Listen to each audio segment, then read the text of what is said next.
نحمده ونصلي على رسوله الكريم أما بعد فأعوذ بالله من الشيطان الرجيم بسم الله الرحمن الرحيم وما خلقت الجن والإنس إلا ليعبدون صدق الله العظيم۔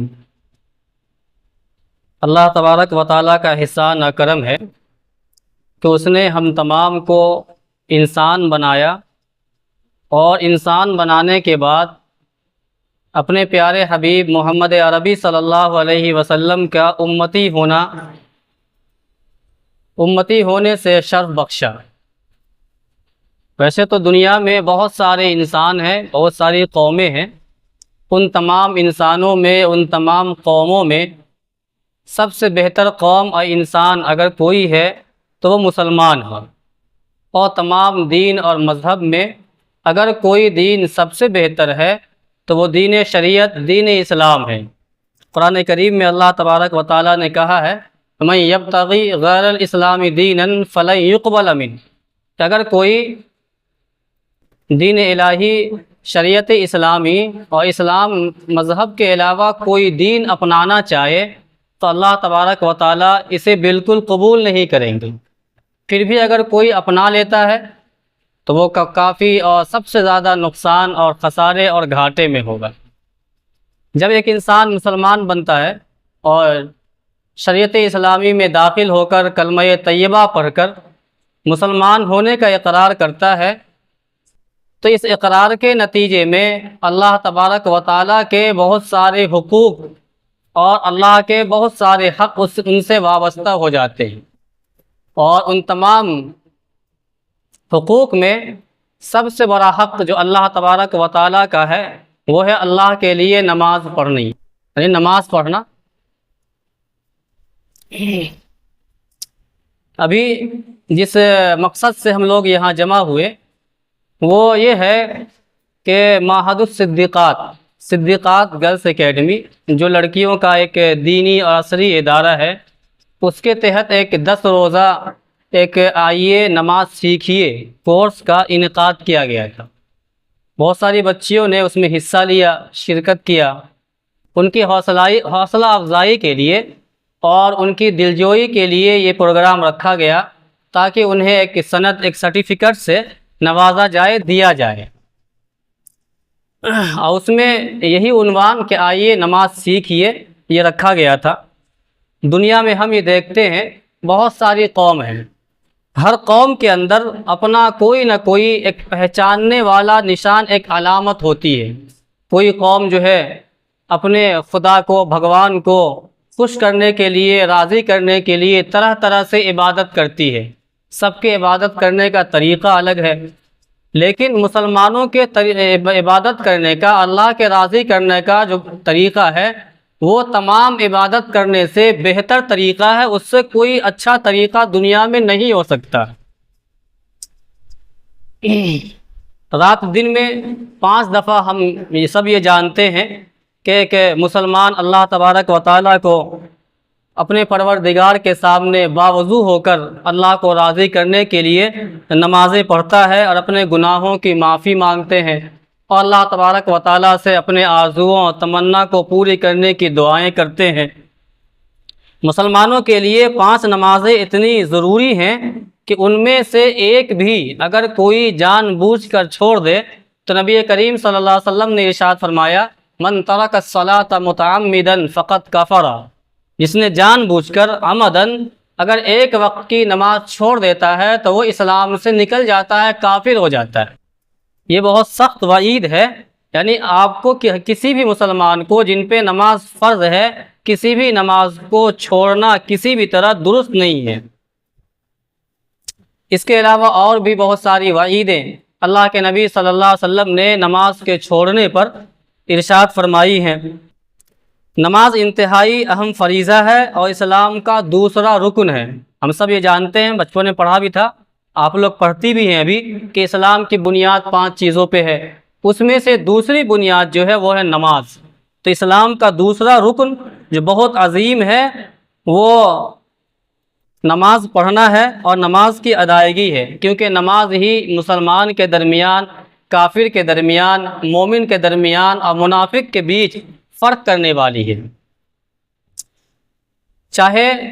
ذاتی زندگی ہو، پرسنلی زندگی ہو، یا اجتماعی اور سوسائٹی کی زندگی ہو،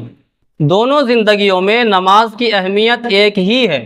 ایسا نہیں ہو سکتا کہ ایک اکیلے انسان پہ نماز اگر وہ نہ پڑھے تو کوئی بات نہیں، یا پھر یہ ہے کہ ان پہ زیادہ سخت سزائیں ہوں گی، اور اگر معاشرہ نہ پڑھے تو چونکہ بہت سارے لوگ نہیں پڑھ رہے ہیں تو ان کی سزائیں کم ہو جائے گی۔ ایسا بالکل نہیں ہے، دونوں کے لیے ایک ہی قانون ہے، اور ایک ہی قانون کے تحت ان پہ جو جرم یا ان کا جو گناہ ہوگا وہ نافذ کیا جائے گا۔ لیکن ان نماز کو پڑھنے کے لیے نماز کے طریقے کا سیکھنا ضروری ہے کہ نماز میں کیا چیزیں فرض ہیں، کیا شرائط ہیں، کیا رکن ہیں، کیا واجبات ہیں، سنت کیا کیا چیزیں ہیں، نماز کے مفسدات کیا ہیں، یعنی کیا کیا کام ایسا ہے جن کے کرنے سے نماز فاسد اور باطل ہو جاتی ہے، کون سا کام ایسا ہے کہ جن کو اگر کر لیا جائے تو نماز مکروہ ہو جاتی ہے، کھڑا کیسے ہونا ہے، رکوع میں کیسے جانا ہے، سجدے میں کیسے جانا ہے، تلاوت یعنی قرآن کریم کیسے پڑھنی ہے۔ اس کے علاوہ بے شمار ان کے مسئلے ہیں جن کو سیکھنا ہر مسلمان پہ فرض ہے۔ ان میں سے ایک شرط یہ بھی ہے کہ نماز کو اس کے وقت پر پڑھا جائے۔ اگر وقت سے ٹال دیا جائے کہ پڑھیں گے ابھی پر بس 5 منٹ پڑھ لیتے ہیں، تو قرآن کریم میں آپ لوگوں نے پڑھا، سورہ ماعون ہے، ارأیت الذی یکذب بالدین، اس میں ایک آیت ہے فویل للمصلین الذین هم عن صلاتهم ساہون، یعنی ایسے نمازیوں کی بربادی ہے اور تباہی ہے جو سستی اور کاہلی کے ساتھ نماز پڑھتے ہیں یا نماز کو ٹال کے پڑھتے ہیں۔ ابھی تو اذان ہو رہی نا، ابھی پڑھ لیں گے ہم، پھر ابھی پڑھ لیں گے۔ تو اس طرح سے نماز کی اہمیت کے لیے یہ بات کافی ہے کہ نماز کسی بھی حالت میں معاف نہیں ہے، چاہے آپ سفر میں ہو، یعنی یہاں سے دلی جا رہے ہیں جب بھی معاف نہیں ہے، یا آپ یہاں دربھنگہ کے رہنے والے ہیں یہاں رہ رہی ہیں تو یہاں معاف ہو، ایسا بھی نہیں ہے۔ حتیٰ کہ بیمار کوئی پڑ جائے تب بھی نماز معاف نہیں ہے۔ ہاں یہ اگر بات ہو جائے کہ ایسی حالت ہو گئی کہ نماز کسی بھی طرح وہ پڑھ ہی نہیں سکتے، ہوش ہی میں نہیں ہے، ان کو کوئی سوجھ بوجھ ہی نہیں ہے، ایسے وقت میں نماز اس وقت کے لیے ساقط ہو جاتی ہے، یعنی ایسے وقت میں اگر نہ پڑھے تو گناہ نہیں ہوگا، لیکن بعد میں قضا تو کرنی ہی پڑے گی اس کی۔ نماز کی ادائیگی کا وہ طریقہ سب سے بہتر ہے جو اللہ کے نبی صلی اللہ علیہ وسلم نے بتائے۔ قرآن کریم میں اللہ تبارک و تعالیٰ نے ارشاد فرمایا لقد کان لکم فی رسول اللہ اسوۃ حسنہ، کہ آپ تمام مسلمانوں کے لیے پیارے نبی محمد عربی صلی اللہ علیہ وسلم کا جو طریقہ ہے وہی طریقہ پسندیدہ ہے، اس طریقے پہ جو کام کیا جائے گا اللہ کے یہاں قبول ہوگا، اور اگر جو کام اللہ کے نبی صلی اللہ علیہ وسلم کے طریقے کے مطابق نہیں کیا جائے تو اللہ کے یہاں وہ قبول نہیں ہوتا ہے، اس پہ ثواب نہیں ملے گا، بلکہ ہو سکتا ہے کہ اللہ کی ناراضگی ہو جائے۔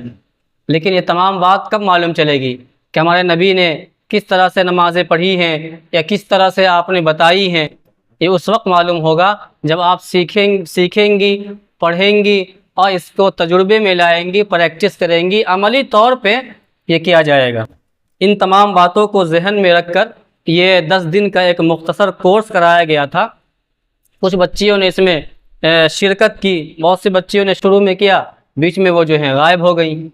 اور ہماری اس طرح کی یہ حالت ہے، ہم سب کے اندر ایک کمی پائی جاتی ہے، چونکہ یہ دین کا معاملہ ہے۔ اگر کوئی نماز نہ پڑھے یا نماز نہیں آتا ہے تو کوئی پریشانی نہیں ہے، اماں ابا نہیں غصہ ہوتے ہیں، بچے کو فکر نہیں ہوتی ہے، لیکن اگر ٹیوشن نہیں جائے، کوئی اور کام نہیں کرے، اماں ابا بڑے ناراض ہو جاتے ہیں، بچے بھی کافی ایکٹیو رہتے ہیں، نہیں یہ کام تو کرنا ہی ہے، لیکن نماز پڑھنے اگر نہیں آتی ہے تو نہ بچے کو فکر ہے، نہ بچے کے والدین کو اور نہ گارجین کو فکر ہے۔ ایسے وقت میں بچہ بھی گناہ گار، بچے کے گارجین اور والدین بھی گناہ گار ہوں گے۔ اللہ تبارک و تعالیٰ کے یہاں اس کے بارے میں پوچھ ہوگی کہ جب آپ کے بچے پہ نماز فرض ہوئی تھی تو آپ نے نماز کیوں نہیں سکھایا اس کو؟ تو اس طرح سے یہ جو ہے معہد الصدیقات کے تحت یہ کورس چلتا رہا، ہر 2 مہینے میں 10 دن کا 15 دن کا کوئی نہ کوئی کورس ہوتا رہتا ہے۔ ہو سکتا ہے کہ آپ تک جانکاری نہ پہنچ پاتی ہو تو آپ جو ہے ان سے جڑیے، معلومات حاصل کیجئے۔ شریک ہونا نہ ہونا یہ الگ سی بات ہے، لیکن معلومات ہونی چاہیے۔ اللہ تبارک و تعالیٰ سے دعا ہے کہ ہم تمام کو نبی کریم صلی اللہ علیہ وسلم کے سنت اور طریقے کے مطابق نماز پڑھنے کی توفیق عطا فرمائے۔ اما توفیقی الا باللہ۔ ہمارے سامنے ہم سب جانتے ہیں، شاید پہچانتے ہوں گے، حضرت مولانا ارشد رحمانی صاحب، جو امارت شریعہ پٹنہ اور مہدولی میں دارالقضاء ہے امارت شریعہ کا، وہاں کے قاضی شریعت ہیں۔ ہم تمام کے جو ہے معزز مہمان ہیں، یہ ہمارے بلاوے پہ ہمارے دلجوئی کے لیے، آپ کی دلجوئی کے لیے یہاں تشریف لائے۔ ہم تمام ان کا تہہ دل سے شکریہ ادا کرتے ہیں اور ان سے درخواست کرتے ہیں کہ جو بچیاں ہمارے سامنے ہیں ان کو، ہم تمام کو نماز کیوں پڑھنی چاہیے، اللہ کے نبی صلی اللہ علیہ وسلم کا طریقہ کیوں سیکھنا چاہیے، نماز پڑھنا ضروری کیوں ہے، ہم تمام کو اپنی نصیحت سے جو ہے محظوظ فرمائیں۔